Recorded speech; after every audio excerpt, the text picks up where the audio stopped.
तो आज के वीडियो में हम डिस्कस करेंगे कि आप एग्स और घी खाकर भी अपना कोलेस्ट्रॉल या फिर जो लिपिड प्रोफाइल के मतलब ओवरऑल जो आपका लिपिड प्रोफाइल है वो आप कैसे इंप्रूव कर सकते हैं। आपको थोड़ा अजीब नहीं लग रहा है मैं कह रहा हूं कि एग्स और घी, जबकि आप घी अपने रोटी में इसीलिए नहीं डालते हैं ताकि आपका फ्यूचर में आपको कोई हार्ट की समस्या ना हो, तो आप सूखी रोटी खाते हैं, इतने समय से आप सहन कर रहे हैं वो सूखी हुई रोटी। फिर आप एग्स नहीं लेते हैं, एग का योक नहीं लेते हैं क्योंकि एग्स में तो कोलेस्ट्रॉल बहुत होता है और कोलेस्ट्रॉल बढ़ सकता है, डाइटरी कोलेस्ट्रॉल उससे बढ़ सकता है, इस वजह से आप एग्स नहीं ले रहे हैं। तो ये मैं क्या कह रहा हूँ कि आप एग्स और घी लेकर भी अपना कोलेस्ट्रॉल या फिर आपका लिपिड प्रोफाइल को इम्प्रूव कर सकते हैं। क्या मैं कोई मिस इन्फॉर्मेशन फैला रहा हूँ? तो चलिए आज समझते हैं इसके बारे में, आज सच जानते हैं। अब देखिए, अगर आपको फेमिलियल हाइपर कोलेस्ट्रोलीमिया है जो कि एक जेनेटिक प्रॉब्लम है तो ये इन्फॉर्मेशन आप पे लागू नहीं होती, पर बाकी सब इसे देख सकते हैं, इस इन्फॉर्मेशन को कंज्यूम कर सकते हैं और काफी ये काम का इन्फॉर्मेशन भी। तो सबसे पहले हम बात करेंगे एग्स और एग योक के बारे में। देखिए, जब हम एग्स कंज्यूम करते हैं तो आपने कई बार देखा होगा कि हम योक कई बार फेंक देते हैं, ये हमारी अब आदत बन चुकी है। लेकिन मदर नेचर ने योक में एक ऐसा न्यूट्रिएंट डाला है जो कि one of the biggest source है कोलेस्ट्रॉल मोबिलाइजेशन का।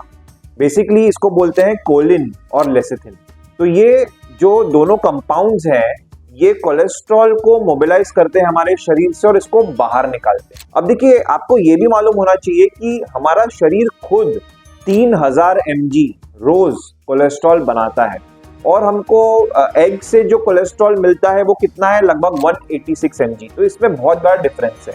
और साथ में जैसे मैंने आपसे अभी कहा कि मदर नेचर ने दो कंपाउंड ऐसे बनाए हैं जो उस योक में डाले हैं जिसको बोलते हैं कोलिन और लेसिथिन, जो कि कोलेस्ट्रॉल को एक तरह से जो उसमें कोलेस्ट्रॉल आ रहा है उसको नलिफाई भी कर देता है। अब देखिए, मैं आपको कुछ स्टडीज के बारे में भी बताना चाहता हूँ और ये जो स्टडीज हैं, जो रिसर्च पेपर है, ये मैंने डिस्क्रिप्शन बॉक्स में भी डाला हुआ है।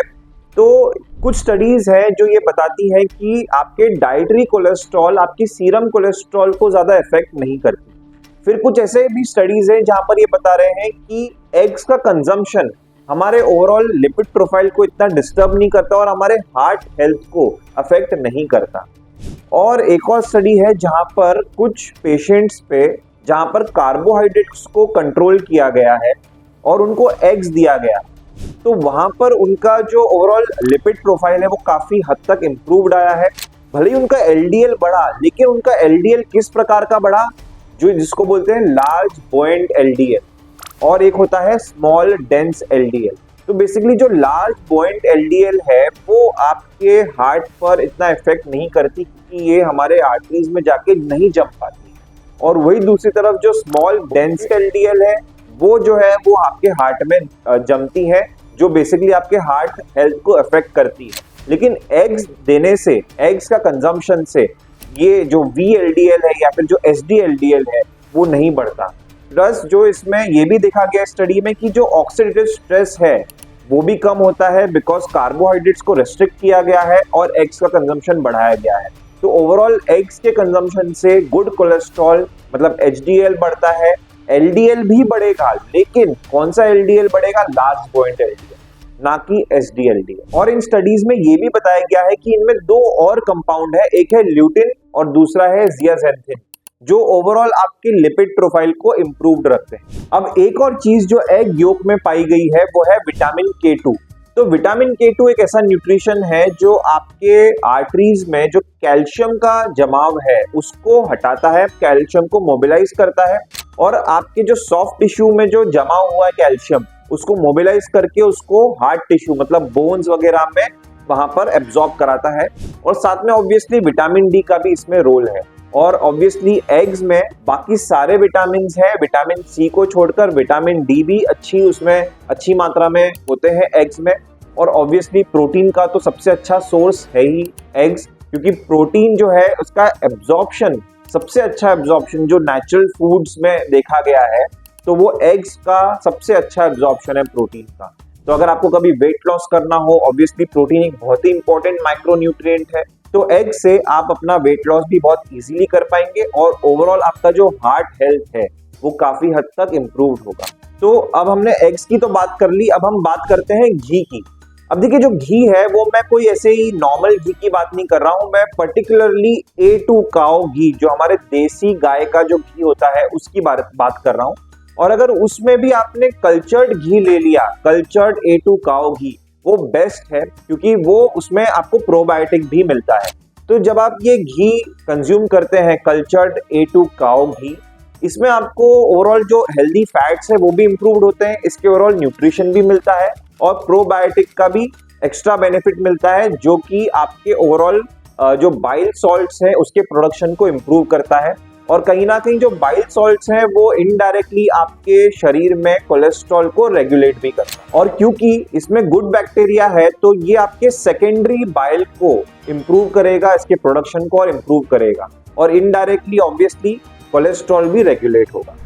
अब घी में एग्स की तरह ही विटामिन K2 भी प्रेजेंट होता है, और जैसे मैंने आपसे बताया भी आपको कि विटामिन K2 का कितना इंपॉर्टेंट रोल है हमारे सॉफ्ट टिश्यू से कैल्शियम को मोबिलाइज करके हार्ट टिश्यू में एब्जॉर्ब करवाने का। क्योंकि घी में जो कोलेस्ट्रॉल है वो एक रॉ मटेरियल है सेक्स हार्मोन्स के प्रोडक्शन में, जैसे ईस्ट्रोजन या प्रोजेस्टेरॉन।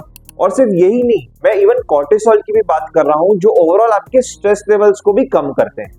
इसके अलावा कोलेस्ट्रॉल के और भी बहुत सारे रोल हैं। सबसे पहले तो आपका ब्रेन फंक्शनिंग को इम्प्रूव करता है। कोलेस्ट्रॉल जो है बाइल सॉल्ट्स के प्रोडक्शन को इम्प्रूव करता है। इसके अलावा कोलेस्ट्रॉल का रोल होता है सेल मेम्ब्रेन्स को सपोर्ट करने में। विटामिन डी के प्रोडक्शन में भी कोलेस्ट्रॉल का एक इम्पॉर्टेंट रोल है, और ओवरऑल आपके इम्यून सिस्टम को भी काफी हद तक इम्प्रूव्ड रखता है।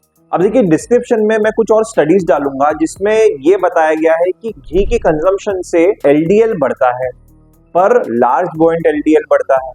पर देखिए इसके अलावा और भी कुछ स्टडीज हैं जो मैं आपको डिस्क्रिप्शन में बताऊंगा, जहां पर यह बताया गया है कि घी और हार्ट डिजीज और घी और डायबिटीज का बहुत ही न्यूट्रल रिलेशन है। मतलब घी के कंजम्पशन से हार्ट का प्रॉब्लम नहीं बढ़ता, घी के कंजम्पशन से डायबिटीज की समस्या नहीं आती। और ऑब्वियसली ये तो प्रूवन फैक्ट है कि जो फैट है वो आपके इंसुलिन को इतना स्पाइक नहीं करता, तो फैट के कंजम्पशन से इंसुलिन रेजिस्टेंस बिल्ड नहीं होती। इसके अलावा एक और स्टडी है जो ये बताती है कि घी में जो बीटा कैरोटीन है उससे आपका ओवरऑल कोलेस्ट्रॉल जो है वो काफी हद तक इम्प्रूव्ड रहता है। मतलब आपके ओवरऑल लिपिड प्रोफाइल है वो काफी हद तक इम्प्रूव्ड रहता है। और इसी बीटा कैरोटीन की वजह से जो A2 काऊ घी है वो आप ऑब्जर्व करेंगे कि वो व्हाइट नहीं होता, या फिर वो जो येलोनेस है, जो उसमें एक पीलापन आता है, वो ज्यादा होता है, और वो मोस्टली A2 काऊ घी में ज्यादा देखा गया है, और वो बीटा कैरोटीन की वजह से ही होता है। इसके अलावा घी में CLA मतलब कॉन्जुगेटेड लिनोलेनिक एसिड भी होता है, जिससे आपका ओवरऑल कोलेस्ट्रॉल प्रोफाइल इंप्रूव्ड होता है, और ओवरऑल आपके गट में जो इन्फ्लेमेशन है वो भी कम होता है। इसके अलावा घी में ब्यूट्रिक एसिड है या फिर ब्यूट्रेट है, जिस वजह से आपका ओवरऑल कोलेस्ट्रॉल प्रोफाइल या लिपिड प्रोफाइल इंप्रूव्ड होगा और आपका इन्फ्लेमेशन लेवल भी कम होगा।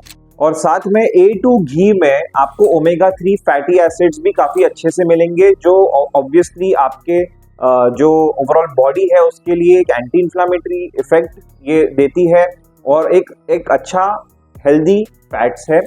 और अगर हम देखें ये पूरे वीडियो का एक समरी हम अगर निकालें, तो मैं आपसे यही कहूंगा कि एग्स में और घी में बिल्कुल भी प्रॉब्लम नहीं है, आप इसको अच्छे से ले सकते हैं।